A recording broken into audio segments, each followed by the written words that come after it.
Ce vendredi, à 12 heures du matin, on va avoir cette occasion spirituelle de l'ouverture du procès de la béatification de son éminence cardinal Grégoire Pedros Agazanian, qui a été le patriarche de l'Église arménienne catholique de Cilicie pour les Arméniens catholiques.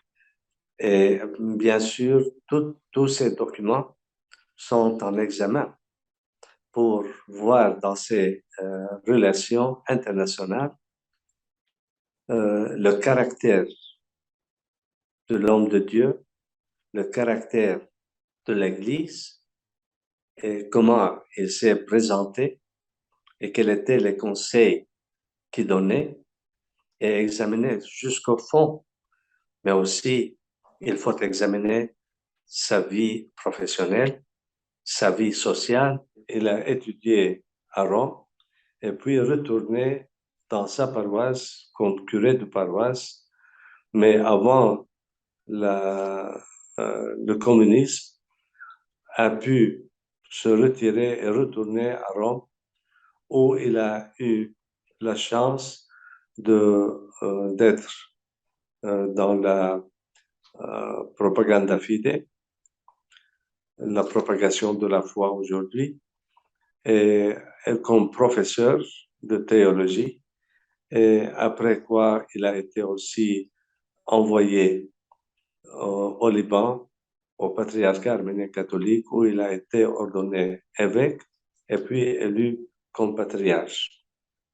Et depuis, il était toujours entre le patriarcat et le Saint-Siège du Vatican.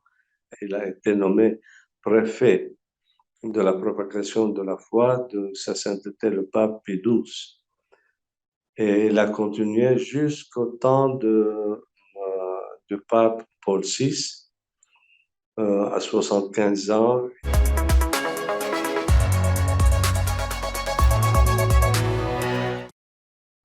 En priant et en aidant tous ceux qui avaient besoin, en fournissant soit les moyens pour construire des écoles, des orphelinats et des services sociaux. Donc, la plupart, c'était au Liban, en d'autres parts du monde. C'est un homme de pure sainteté, de humilité et de témoignage de vie spirituelle exemplaire. Pendant son agonie, il nous parle, nous étions présents jusqu'à le dernier moment de son souffle. Il a parlé en disant « j'ai soif ». Alors un des prêtres qui était à côté court à prendre de l'eau et lui amener un verre d'eau. Il dit « non, non, c'est pas cette soif que j'ai. J'ai soif de votre sainteté. Soyez fidèles à Jésus. » C'était les derniers mots qu'il a prononcés avant de quitter ce monde.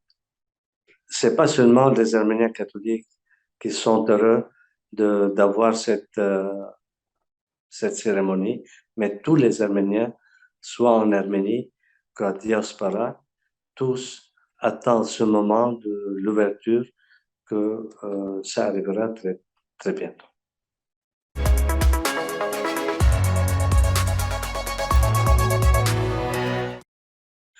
Malheureusement, c'est pas avec grande joie que je parlerai de l'Arménie, car je vois que nous sommes délaissés par tous. Plusieurs parlent et défendent et disent beaucoup de belles choses, mais en fait, sur le terrain, nous sommes seuls devant notre destin.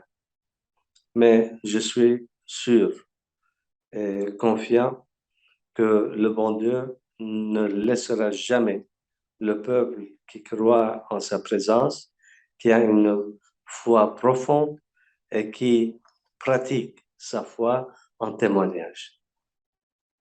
Pendant la guerre des 40 jours, des 44 jours, nous avons eu plus de 18 000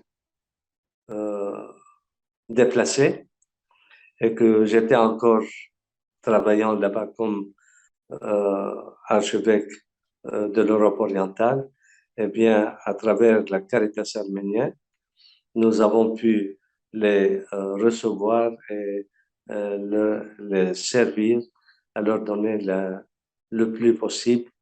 Et dans ce cas-là, je peux remercier toutes les Caritas du monde qui ont cru à nous donner leur aide et leur présence et leur collaboration. Mais j'espère que cette fois-ci, les forces internationales puissent pour une fois défendre la justice et rendre ce qui est à cette nation et à ces peuples qui souffrent le déplacement, la pauvreté et tout ce qui est essentiel pour la dignité de la personne dans cette société de l'homme.